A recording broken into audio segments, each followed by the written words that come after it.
Sobat Rupiah Kalbar. Nah, kembali lagi nih bersama saya Alvita dalam Bingkepot, Bincang Kebijakan Podcast Bank Indonesia Kalimantan Barat, episode keempat, yang mana hari ini kita akan banyak membahas tentang FACDI 2022.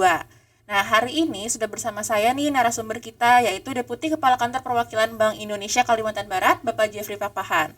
Selamat sore, Bapak. Selamat sore, Mbak. Sehat ya, Pak ya? Puji Tuhan, terima kasih. Oke, Selamat sore alhamdulillah. semua. Nah, hari ini kita akan banyak mengulik dan membahas tentang FACDI 2022 yang telah berhasil diselenggarakan dengan sangat megah dan luar biasa nih, Pak. Kita boleh ya nanti tanya-tanya, Pak, biar nanti Sobat Rupiah Kalbar nih banyak mendapatkan informasi tentang FACDI 2022. Ya, siap. Oke, nah kita mau kepo nih, Pak. FACDI 2022 nih apa ya, Pak? Ya, jadi FACDI itu singkatan dari Festival Ekonomi Keuangan Digital Indonesia. Adalah kolaborasi atau kerjasama Bank Indonesia bersama Kementerian Koordinator Bidang Perekonomian yang udah dimulai sejak tahun lalu ya, 2021, menyelenggarakan acara Festival Ekonomi Keuangan Digital ini. Jadi dengan mengusung kolaborasi dan sinergi antara kementerian dan lembaga serta asosiasi dan seluruh pelaku industri di dalam ekosistem keuangan digital. Maka dalam rangka mendorong inisiatif, strategi maupun inovasi digital serta mendukung percepatan pemulihan ekonomi nasional, Bank Indonesia menyelenggarakan kembali acara FACDI di tahun 2022 ini. Nah, tahun ini diselenggarakan sejak tanggal 11 Juli sampai hari ini 15 Juli di Bali International Convention Center, dan dapat disaksikan selain secara offline di Bali juga melalui online. Jadi tema kali ini adalah Advancing Digital Economy and Finance, Synergistic and Inclusive Ecosystem for Accelerated Recovery. Jadi tema-tema terkait sinergi kolaborasi, digitalisasi, cross-border payment, dan lain-lain. Demikian, Mbak. Oke, nah nih Sobat Rupiah Kalbar, tadi kan kita udah mendapatkan beberapa kata kunci ya, yaitu ada digital, sinergi gitu ya. Sebenarnya Pak, tujuan penyelenggaraan FACDI 2022 nih apa sih Pak? Ya, jadi FACDI ini sekaligus merupakan bagian dari rangkaian acara G20 ya, G20 Presidensi Indonesia. Jadi merupakan side event dari G20 ini. Tujuannya untuk meningkatkan dukungan, partisipasi dan kolaborasi dari industri, kementerian, lembaga serta masyarakat terhadap kebijakan dan inisiatif digitalisasi sistem pembayaran Bank Indonesia maupun program digitalisasi kementerian, lembaga dan industri guna mendukung percepatan pemulihan ekonomi nasional, termasuk memperluas informasi dan partisipasi publik terhadap kegiatan G20. Seperti itu. Wah, luar biasa sekali ya tujuan FACDI 2022 ini ya. Namun kalau kita boleh lebih tahu nih Pak, sebenarnya di FACDI 2022 ini ada agenda kegiatan apa aja sih Pak yang udah disiapin? Iya, banyak kegiatan yang ada di dalam FACDI tahun 2022 ini, berbagai event, diantaranya ada launching Gerakan Sinergi Nasional Ekonomi dan Keuangan Digital, Leaders Insight yang menghadirkan narasumber dari Kementerian Keuangan, Kementerian Komunikasi dan Informatika, Kementerian Koordinator Bidang Kemaritiman dan Investasi, Kementerian Dalam Negeri, Kementerian PUPR gitu ya. Jadi banyak kementerian yang terlibat. Juga ada casual talk show dengan narasumber dari Asosiasi Sistem Pembayaran seperti ASPI, Kadin, Himbara, Perbanas dan lain-lain. Juga organisasi internasional seperti IMF, BIS dan beberapa bank sentral dari Malaysia, India, Jepang, Singapura, Thailand, Filipina dan juga Uni Eropa. Jadi cukup banyak yang terlibat dan tentunya menarik ya dan meriah ya, seperti itu. Wah, iya meriah sekali Pak. Tadi udah kita dengar bahwa banyak sekali kementerian dan juga instansi baik secara domestik maupun mancanegara yang juga kita gandeng nih Pak dalam FACDI 2022 ini. Nah, kalau misalnya mau lebih detail lagi nih Pak, kira-kira per harinya itu acara apa aja sih Pak yang disiapin di FACDI 2022 ini Pak? Ya, di 5 hari FACDI yang ada disusun tahun 2022 ini, agendanya hari pertama itu ada President's Insight gitu ya, dan juga launching National Synergy Movement for Digital Economy and Finance, Leaders Talk terkait Synergistic and Inclusive Digital Economy Ecosystem, dan Casual Talk terkait Industry Support on the development of national digital economy and financial activities. Nah ini memang semuanya bahasa Inggris ya, karena memang event internasional gitu ya. Jadi yang hadir juga internasional dan online juga sampai kemana-mana. Jadi memang menggunakan bahasa Inggris. Dan hari kedua terdapat juga agenda Leaders Insight terkait the future money in the digital era. Casual talk juga terkait major implication of digital currency. Kemudian yang menarik adalah CBDC, itu Central Bank Digital Currency ya, access dan inclusion, dan industry's view on digital currency, dan juga ada tech sprint synergistic and inclusive digital economy ecosystem for accelerated recovery. Untuk hari yang ketiga disiapkan agenda sama, ada Leaders Insight, Casual Talk, kali ini terkait acceleration of digital innovation through the implementation of payment integration and digital payment initiative to support sustainable economy. Untuk yang hari keempat Leaders Insight juga, kemudian Leaders Insight terkait vision for future digital cross border payment, dan casual talk-nya terkait faster, cheaper and more inclusive cross border payment to promote regional economy recovery and enhancing cross border payment, paving the way toward interoperable payment. Jadi hari keempat ini mengenai cross border payment gitu ya.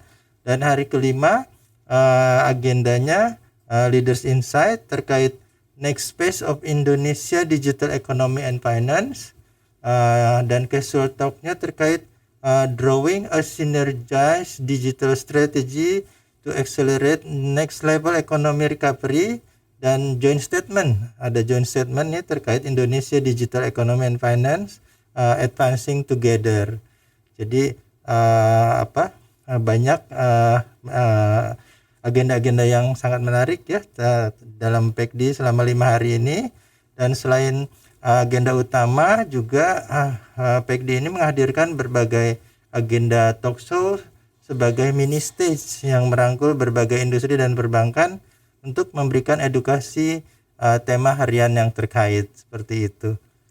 Luar biasa sekali ya Pak, banyak banget acara-acara yang udah disiapin, Iya. yang tujuannya untuk menggugah minat dan juga pengetahuan kami semua nih Pak, masyarakat umum, terutama untuk Betul. Sobat Rupiah Kalbar.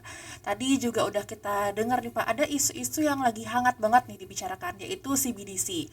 Pasti Sobat Rupiah Kalbar juga penasaran dong, CBDC itu apa, terus kenapa sih Bank Indonesia itu ingin turut mengembangkan CBDC. Kalau boleh tahu sebenarnya apa ya Pak alasan Bank Indonesia ikut turut mengembangkan CBDC? Baik, jadi sobat semua, perkembangan perdagangan aset kripto yang pesat gitu ya, yang kita tahu berapa tahun belakangan ini memiliki risiko gitu ya terhadap stabilitas keuangan global karena ukuran kerentanan struktural dan meningkatnya keterhubungan aset kripto dengan sistem keuangan tradisional. Perdagangan aset kripto di Indonesia terus meningkat, di mana nilai transaksinya hingga April 2002 ini mencapai 167,1 triliun rupiah dengan jumlah pelanggan sebanyak 13,7 juta orang. Dalam perkembangannya, Bank Indonesia melihat perlunya respon kebijakan yang tepat dalam memitigasi risiko aset kripto yang terus berkembang ini, serta memberikan solusi atas kebutuhan pembayaran digital dan layanan keuangan.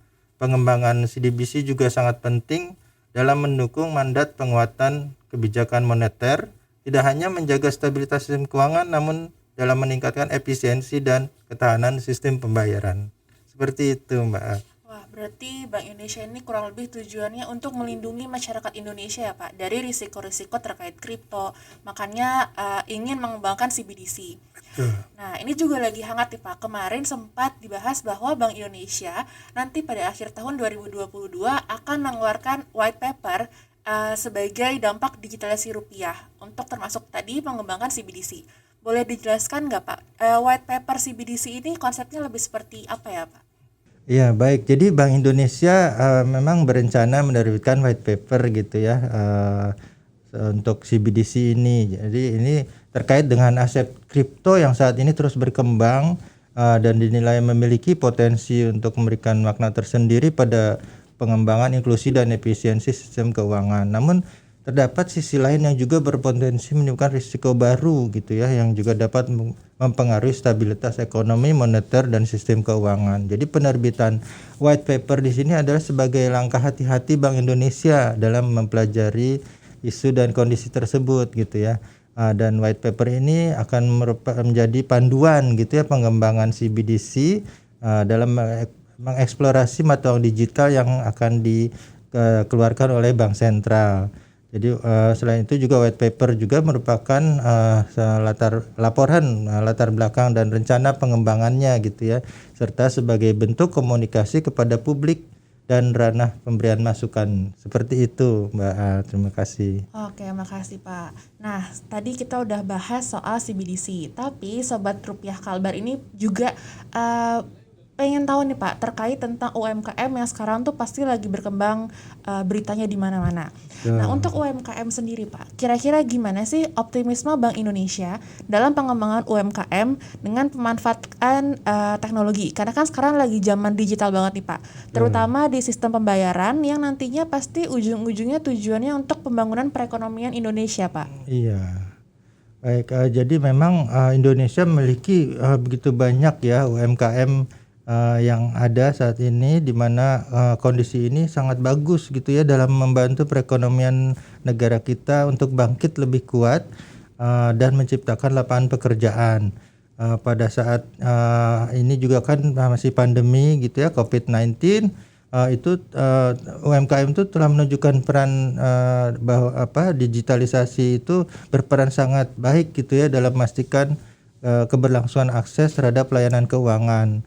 Inklusi keuangan digital ini menjangkau UMKM ini harus terus kita tingkatkan gitu ya, dan juga selain itu Bank Indonesia juga bisa bersinergi dengan kementerian dan lembaga untuk terus menyelenggarakan kita punya karya kreatif Indonesia yang selama ini kita selenggarakan gitu ya setiap tahun. Dan juga kita selalu mendukung pembiayaan dan pembinaan UMKM gitu. Nah, untuk PEKD 2022 ini juga terdapat showcase UMKM yang ditampilkan di acara ya di Bali, dan dapat dilihat langsung oleh para delegasi asing yang ada 300 undangan itu. Jadi UMKM Bank Indonesia itu supaya semakin dikenal gitu ya, dan bisa go global dan juga go digital.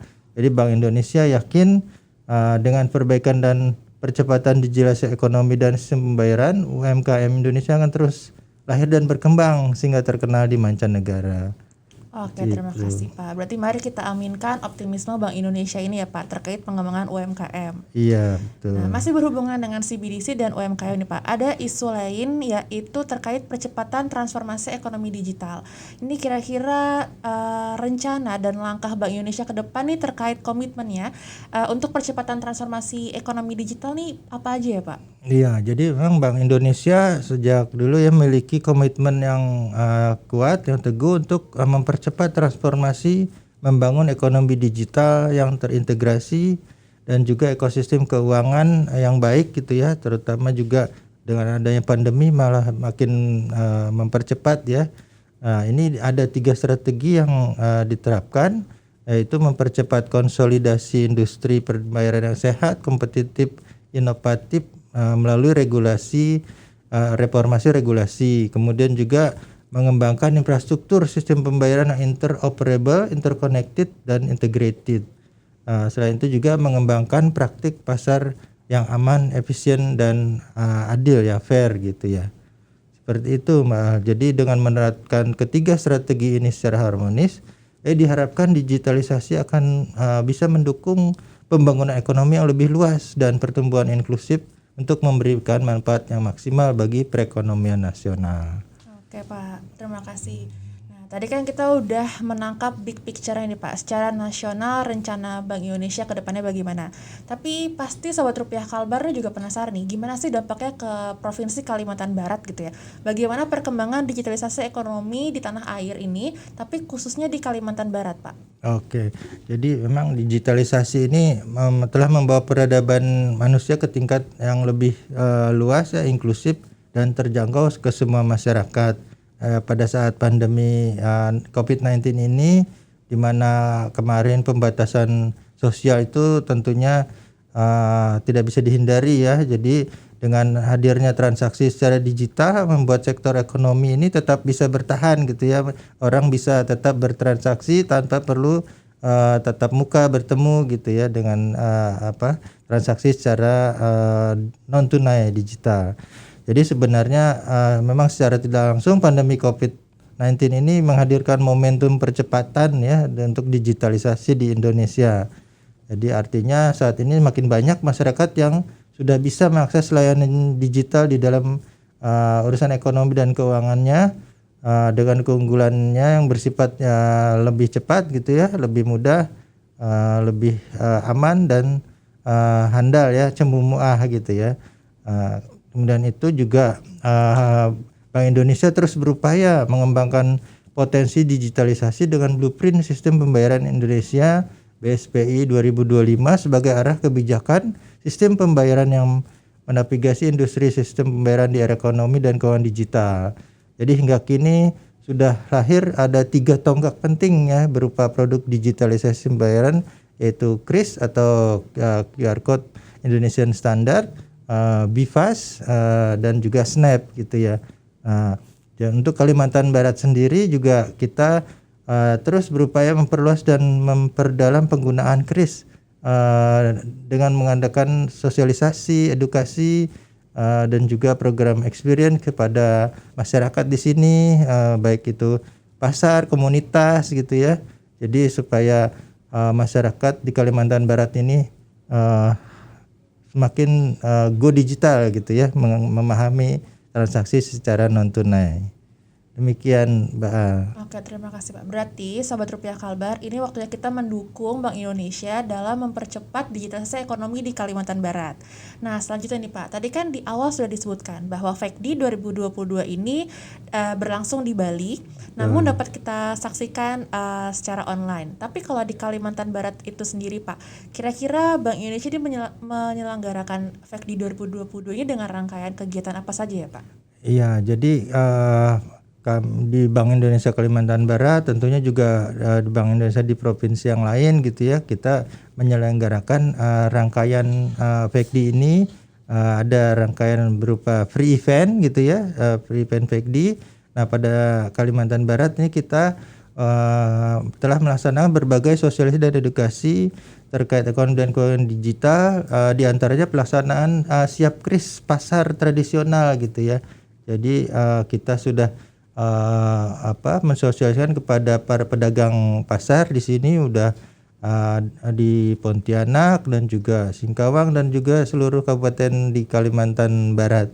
Dan juga kita juga melakukan sosialisasi edukasi kepada para influencer Kalimantan Barat, ya, supaya mengajak followersnya untuk masyarakatnya supaya mengenal KRIS untuk pembayaran transaksi secara digital.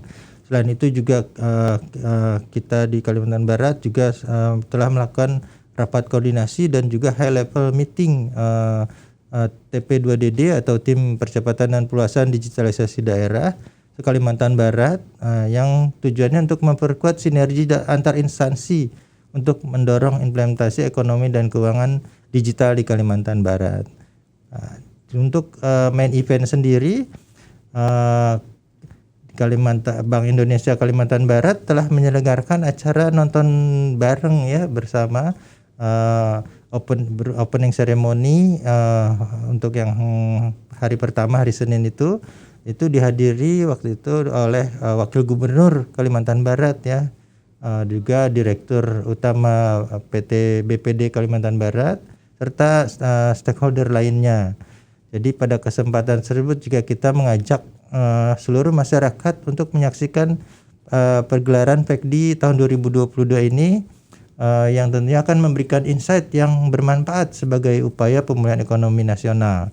Bagi masyarakat yang ingin menyaksikan rangkaian kegiatan dan ingin memperoleh informasi detail terkait PEKD 2022 itu bisa mengakses websitenya di www.pekdi.co.id. Demikian Mbak. Oke, berarti udah termasuk luar biasa banget ya Pak. Nggak kalah luar biasa nih apa yang udah diselenggarain di Bank Indonesia Kalimantan Barat. Betul. Oh iya. Selain itu juga kita nanti selanjutnya ada post eventnya. Nah, post eventnya ini dilaksanakan berupa publikasi dan komunikasi gitu ya terkait pelaksanaan PEKD secara keseluruhan melalui media sosial Bank Indonesia Kalimantan Barat. Oke, baik Pak. Nah, pertanyaan terakhir nih Pak sebagai penutup.